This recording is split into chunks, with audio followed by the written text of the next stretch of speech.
साताऱ्यामध्ये रिक्षा चालकानं महिला पोलीस कॉन्स्टेबलला फरफटत नेल्याची घटना घडली आहे। साताऱ्यातील मध्यवर्ती ठिकाणी घडलेल्या खंडोबा माळापासून मार्केट यार्ड पर्यंतचा हा थरार सीसीटीव्ही कॅमेऱ्यामध्ये कैद झालाय।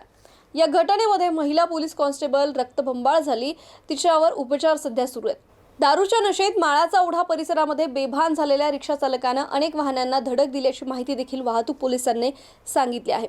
भाग्यश्री जाधव या महिला पोलीस कॉन्स्टेबल यांनी रिक्षाचा पाठलाग करत या रिक्षा चालकाला अडवण्याचा प्रयत्न केला, मात्र चालकानं कॉलर पकडत हिसका देऊन त्यांना खाली पाडलं आणि या झटापटीत महिला कॉन्स्टेबलचा रेनकोट रिक्षाच्या मागील अँगलमध्ये अडकला। त्यानंतर रिक्षासोबत महिला पोलीस कॉन्स्टेबल 200 मीटरहून अधिक फरफटत गेल्याची घटना घडलेली आहे आणि हा संपूर्ण थरार साताऱ्यातील मध्यवर्ती ठिकाण म्हणजेच खंडोबाचा माळ इथून मनाली कॉर्नर पर्यंत घडली आहे। तर या रस्त्यांवर असलेल्या दुकानांमधील सीसीटीव्ही कॅमेऱ्यामध्ये ही घटना कैद झाली आहे। रिक्षा चालकाला अडवण्यासाठी काही नागरिकांनी प्रयत्न देखील केला होता, पण त्या रिक्षा चालकाला पकडण्यात यश आलं नाही। नंतर त्याला पकडून नागरिकांनी चांगलाच चोप दिला।